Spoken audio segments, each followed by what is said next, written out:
شیطان اپنے لارے لگا کر، اپنی چال میں پھنسا کر، اپنے داؤ اور مکر و فریب میں الجھا کر، زین لہم الشیطان ما کانوا یعملون،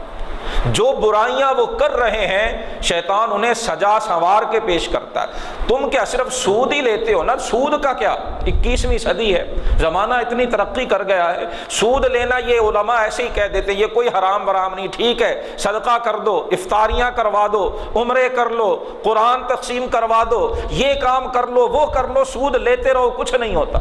زین لہم الشیطان ما کانوا یعملون، بڑھاپا آ گیا، بدکاری اور بے حیائی ابھی تک چھوڑی نہیں، شیطان سجا سنوار کے پیش کر رہا ہے کہ کوئی بات نہیں، تم نماز پڑھتے ہو، تم یہ نیکی کرتے ہو، وہ کرتے ہو، یہ بھی کرتے رہو۔ زین لہم الشیطان ما کانوا یعملون، فرمایا یہ شیطان ہے جو برائی کو انہیں سجا سنوار کے پیش کرتا ہے۔ رمضان آ گیا ہے، کپڑے کی، غذا کی، خوراک کی اور جس بھی چیز کی تم تجارت کرتے ہو، جتنا دوسرے کی جیب سے نکال سکتے ہو نکال لو، تم تو تجارت کر رہے ہو نا، کوئی بات نہیں، تمہارا اپنا مال ہے، تمہاری اپنی پروڈکٹ ہے، تم نے اتنا عرصہ اس کی حفاظت کی ہے، اب جتنا کسی کی جیب سے نکال سکتے ہو نکال لو، کوئی پابندی نہیں ہے۔ یہ شیطان کی سجانے اور سنوارنے کی مثالیں۔ اور خوراک اور لباس کو تو چھوڑ دیجئے، دوائیں تک، جو جان بچانے والی دعائیں،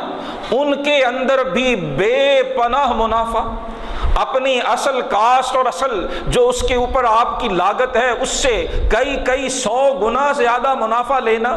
اور اسے اپنے لیے جائز سمجھنا۔ زین لہم الشیطان ما کانوا یعملون، فرمایا شیطان پھر انہیں سجا سجا کے پیش کرتا ہے کہ تم جو کر رہے ہو بڑا اچھا کر رہے ہو، یہ دیکھو تم عمرہ کر کے آئے ہو نا، ابھی حج پہ گئے تھے پھر جانا ہے تم نے، ابھی اتنے ہزار فلاں کو دیے ہیں، فلاں مدرسے کو ڈونیشن دیا ہے، فلاں مسجد میں عطیہ دیا ہے، فلاں پیر صاحب اور مولانا صاحب کی خدمت کی، بس ٹھیک ہے، تجارت میں جتنے تم سے رگڑے لگتے ہیں لگاتے جاؤ۔ زین لہم الشیطان ما کانوا یعملون، یہ شیطان کے برے اعمال کو سجا سنوار کر انسان کے آگے رکھنے کی مثال ہے۔ فرمایا شیطان انہیں اس برائی سے پیچھے ہٹنے نہیں دیتا، اس برائی کو چھوڑنے نہیں دیتا، سود سے پیچھے نہیں ہٹنے دیتا، تجارت میں جھوٹ سے پیچھے نہیں ہٹنے دیتا، ملاوٹ سے پیچھے نہیں ہٹنے دیتا، ناجائز منافع خوری سے پیچھے نہیں ہٹنے دیتا۔ جو حقدار ہیں، جو کاروبار میں حصے دار ہیں، انہیں ان کے حصے مکمل دیانت سے پورے کے پورے ادا کرنے سے روکتے رہنے کے لیے طرح طرح کے ہیلے سکھاتا رہتا۔ زین لہم الشیطان ما کانوا یعملون، لیکن یاد رکھیے گا قرآن نے فرمایا جب اللہ کسی کی رسی ڈھیلی کرتا، جب ہدایت اس پر واضح ہو چکی ہوتی ہے، آزمائشیں اسے تنبیہ کر چکتی ہیں، وہ اس کے باوجود نہیں مانتا، پھر اللہ رسی ڈھیلی کر دیتا ہے۔ اور رسی کا ڈھیلا کرنا کیا ہوتا ہے؟ رسول اللہ صلی اللہ علیہ وسلم نے حدیث مبارکہ میں اسے بیان فرمایا جب تم کسی کو دیکھو کہ وہ کوئی گناہ کر رہا اور گناہ کے باوجود اسے نعمتیں مل رہی،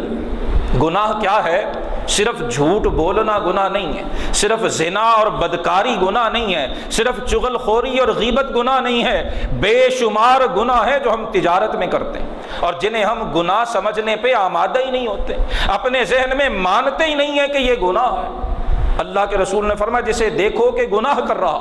اور گناہ چاہے وہ ہماری تجارت سے متعلق ہے، سود کے حوالے سے ہو، ناجائز منافع خوری کے حوالے سے ہو، ذخیرہ اندوزی کے حوالے سے ہو، ملاوٹ کے حوالے سے ہو، چیز کچھ ہو اور بیچی کچھ اور کہہ کے جائے، کسی بھی حوالے سے، فرمایا جو گناہ میں مبتلا ہے اور گناہ میں مبتلا ہونے کے باوجود اسے نعمتیں مل رہی ہیں، جسمانی تندرستی بھی ہے، مال بھی بڑھ رہا ہے، دولت میں بھی اضافہ ہو رہا ہے، اللہ کے رسول فرماتے جس کا یہ حال دیکھو جان لو کہ اللہ اسے استدراج میں مبتلا فرما رہا۔ استدراج کیا ہے؟ کہ کسی کو آہستہ آہستہ اس کے برے انجام کی طرف لے کے جانا، وہ اپنے برے انجام کی طرف بڑھ رہا ہے، جو گناہ نہیں چھوڑتا ہے اور گناہ نہ چھوڑنے کے باوجود نعمتوں سے لطف اندوز ہو رہا ہے، گناہ نہ چھوڑنے کے باوجود بظاہر اسے کامیابیاں مل رہی ہیں، اللہ کے رسول نے فرمایا یہ کامیابیاں نہیں ہیں، یہ استدراج ہے، اللہ آہستہ آہستہ اسے اس کے انجام کی طرف لے کے جا رہا۔ اور سورہ انعام کی اس آیت میں آیہ نمبر 44 میں فرمایا کہ جب وہ اللہ کی ہوئی نصیحتوں کو بھلا بیٹھے، انبیاء کی زبانی، رسولوں کی زبانی، صلحاء اور علماء کی زبانی کی جانے والی نصیحتیں پس پشت پھینک دیں، فتحنا علیہم ابواب کل شیء۔ قرآن نے جو یہ فرمایا یہ وہی صورت ہے کہ گناہ بھی ہے اور ساتھ ہی ساتھ جسمانی جو ہے وہ صحت بھی ہے، مالی جو ہے اس کے اندر اضافہ بھی ہو رہا ہے، کاروبار بھی فروغ پا رہا ہے، بڑھ رہا ہے۔ یہ فتحنا علیہم ابواب کل شیء، سود کا لین دین کھلم کھلا کیا جا رہا ہے، مزے سے ایک سے دوسری سے تیسری فیکٹری اور ملیں اور گروپ آف کمپنیز بن رہے ہیں۔ فتحنا علیہم ابواب کل شیء، اللہ پاک فرماتا ہے پھر ہم ان کے لیے ہر چیز کے دروازے کھول دیتے ہیں کہ یہ دنیا کمانا چاہتے ہو، اس کی لذتیں، اس کا ذوق اور اس کا مزہ اٹھانا چاہتے ہو، فتحنا علیہم ابواب کل، ہم ہر چیز کے دروازے ان کے لیے کھول دیتے ہیں، حتی اذا فرحوا بما اوتوا، اور فرمایا جب وہ اللہ کی طرف سے بطور امتحان ملنے والی ان مادی نعمتوں پہ اترانا شروع کر دیتے ہیں، تکبر کرنا شروع کر دیتے ہیں، اخذناہم بغتۃ فاذا ہم مبلسون۔ فرمایا پھر جب اللہ کے عذاب کا وہ آخری کوڑا حرکت میں آتا ہے، فاذا ہم مبلسون، فرمایا پھر وہ نا امید ہو کے رہ جاتے ہیں، پھر اللہ ظالم قوم کی جڑیں کاٹ کے رکھ دیا کرتا۔